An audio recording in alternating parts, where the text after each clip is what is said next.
오늘 우리에게 주시는 하나님의 말씀 에스라 3장 1절부터 13절까지 말씀입니다. 에스라 3장 1절부터 13절까지의 말씀 이제 봉독하겠습니다. 하나님의 말씀 경청하십시오. 이스라엘 자손은 여러 마을에 흩어져서 자리를 잡은 지 7째 달이 되었을 때에 일제 예루살렘으로 모였다. 요사닥의 아들 예수아와 그의 동료 제사장들과 스알디엘 아들 스룹바벨과 그의 동료들이 모여서 하나님의 사람 모세의 율법에 규정된 대로 번제를 드릴 수 있도록 이스라엘의 하나님의 제단을 쌓았다. 그들은 그 땅에 사는 백성들이 두렵기는 하지만 제단이 서 있는 옛 터에 제단을 세우고 거기에서 아침 저녁으로 주님께 번제를 드렸다. 초막절이 되니 기록된 대로 그 절기를 지켰다. 그들은 또 규례를 따라서 날마다 정해진 횟수대로 번제를 드렸다. 그런 다음에 그들은 늘 드리는 번제 외에도 초하루 제사 때와 거룩하게 지켜야 하는 주님의 모든 절기를 맞이할 때와 주님께 자원 예물을 바칠 때마다 번제를 드렸다. 주님의 성전 기초는 아직 놓지 않았지만 그들은 7째 달 초하루부터 주님께 번제를 드리기 시작하였다.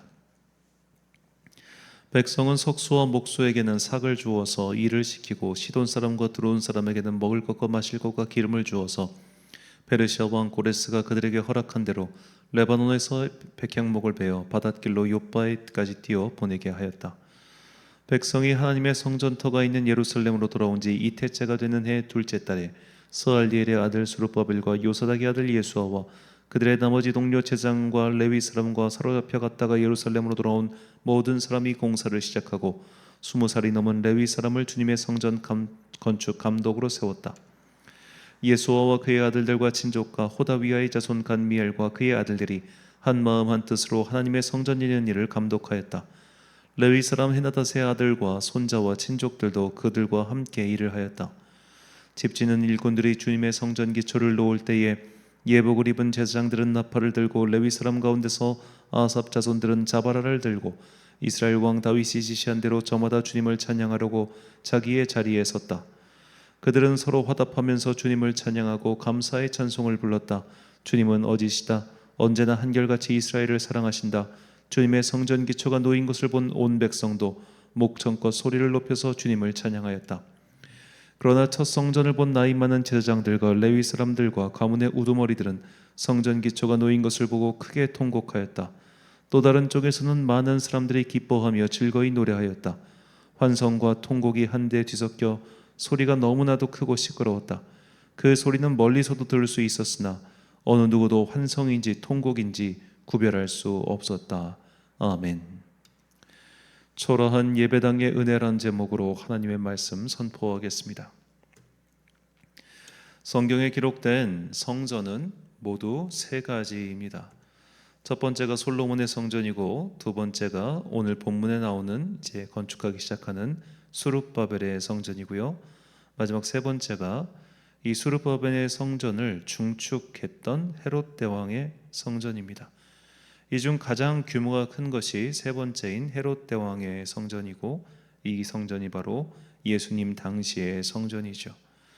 그리고 세 가지 성전 중에 가장 큰 의미를 지닌 성전은 솔로몬의 성전일 겁니다.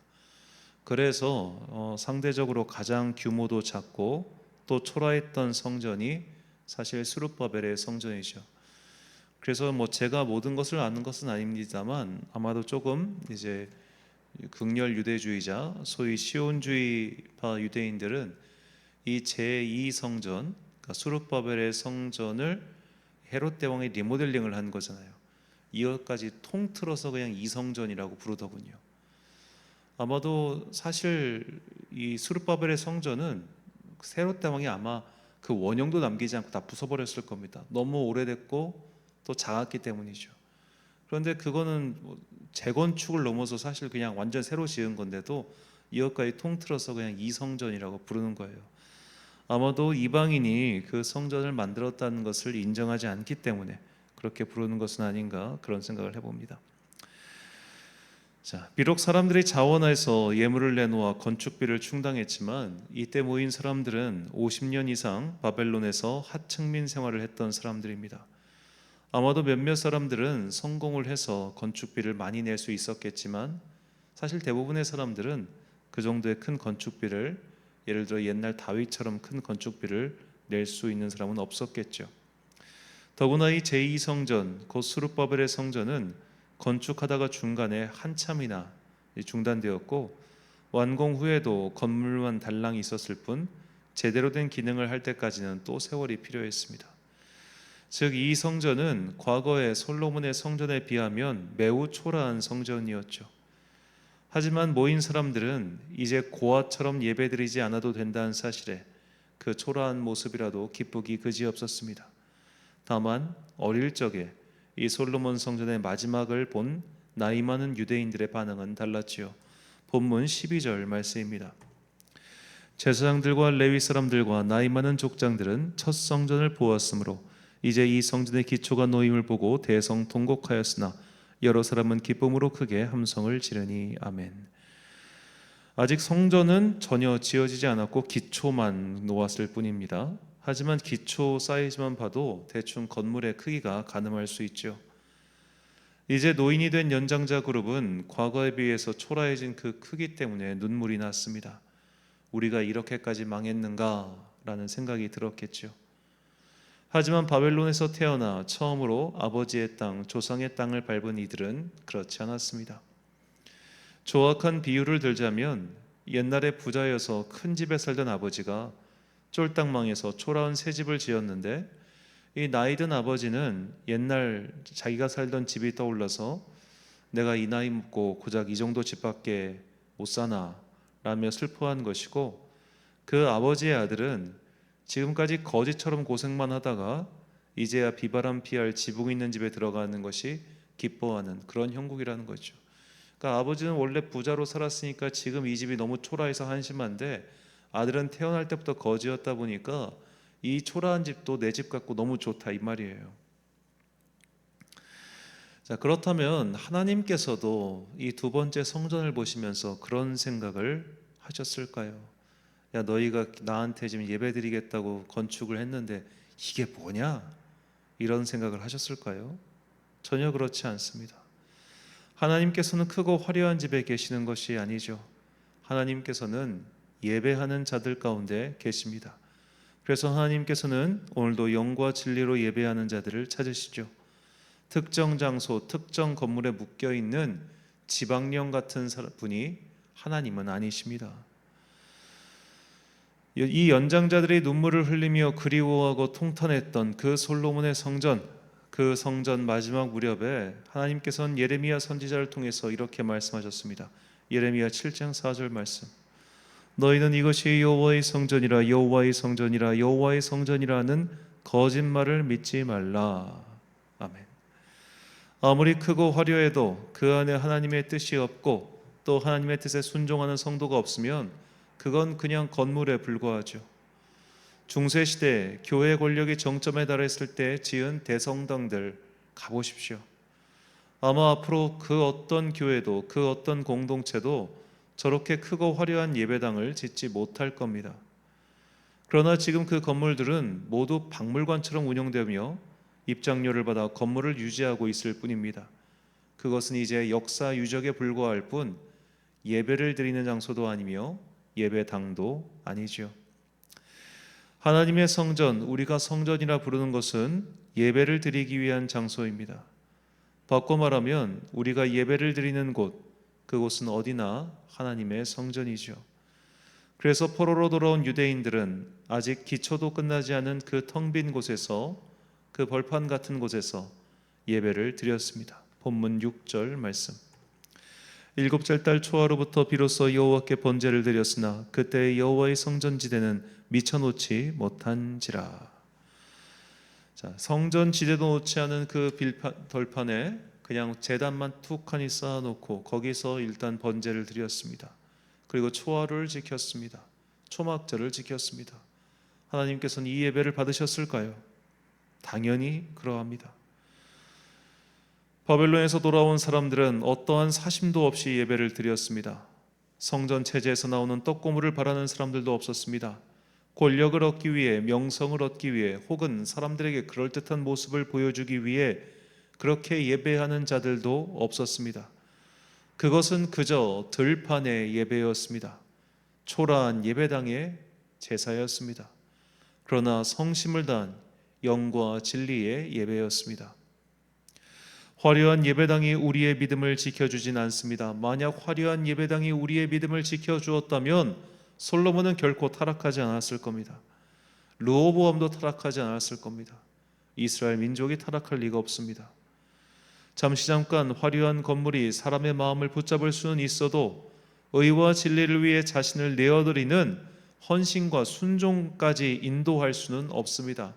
즉 어떤 크고 화려한 건물이 그 건물이 주는 그 공간이 주는 힘 때문에 우리를 누르고 잠시 잠깐 우리에게 경건한 마음을 줄 수는 있어도 그 예배당을 나온 이후에 그래 이제부터 내가 하나님의 뜻에 따라서 순종과 겸손과 사랑과 헌신과 자비와 양보의 삶을 살아가겠다, 그런 다짐과 결단으로 인도하지는 못한다는 거예요. 오히려 그 화려한 예배당이 그 안에 있는 자들을 교만하게 만들고 전국에는 하나님과 멀어지게 만드는 일들은 역사상 숱하게 일어났습니다. 그래서 수도사들, 영성가들은 큰 도시나 예배당에 기거하기보다 그냥 광야나 동굴이나 시골로 내려간 겁니다. 그 화려한 예배당에 하나님이 계시지 않아서 그렇다 라기보다는 그런 화려한 곳에서 수많은 사람들에게 둘러싸여 있다 보면 하나님을 놓쳐버리고 사람만 쳐다보게 될 것을 그들은 이미 알고 있었기 때문이죠. 왜냐하면 바로 사두개인들이 그리고 바리새인들이 그런 사람들이었기 때문입니다. 내가 어느 공간에 들어있느냐, 어느 공간에서 예배 드리냐는 사실 그렇게 중요한 게 아닙니다. 크고 화려하고 장엄한 공간이 주는 그 힘에 빠져 사실 하나님께 예배 드리는 것이 아니라 건축물에게 예배 드리는 자들이 지금도 있습니다. 아무것도 없는 들판에서 드리는 예배도 주님께서는 기쁘게 받으십니다. 하나님께서는 성전을 건축하라고 명령하신 적이 없습니다. 예배드리라고 명령하셨을 뿐입니다. 우리가 예배드리는 바로 그곳이 성전입니다. 두세 사람이 예수님의 이름으로 모인 곳이 바로 성전입니다. 우리는 건물이 주는 그리고 공간이 주는 힘에 빠져서는 안 됩니다. 예배드리는 자의 본질 그리고 하나님의 성전의 본질에 대해서 사도 바울은 우리에게 다음과 같이 가르치고 있습니다. 고린도전서 3장 16절과 17절 말씀입니다. 너희는 너희가 하나님의 성전인 것과 하나님의 성령이 너희 안에 계시는 것을 알지 못하느냐? 누구든지 하나님의 성전을 더럽히면 하나님이 그 사람을 멸하시리라. 하나님의 성전은 거룩하니 너희도 그러하니라. 아멘. 사랑하는 천안광성교회 성도 여러분, 그리고 이 새벽을 함께 깨우고 계신 귀한 주님의 자녀 여러분, 하나님께서는 인간이 만든 건물 따위에 갇혀 계시지 않습니다. 지금까지 기독교회가 건축한 무수한 성전들은 사실 우리의 필요에 의해 만들어진 건물임에 불과하죠. 그러므로 건물 자체가 무슨 신령한 것인 양 여기는 그런 사두개인들의 오류에 빠지지 마십시오.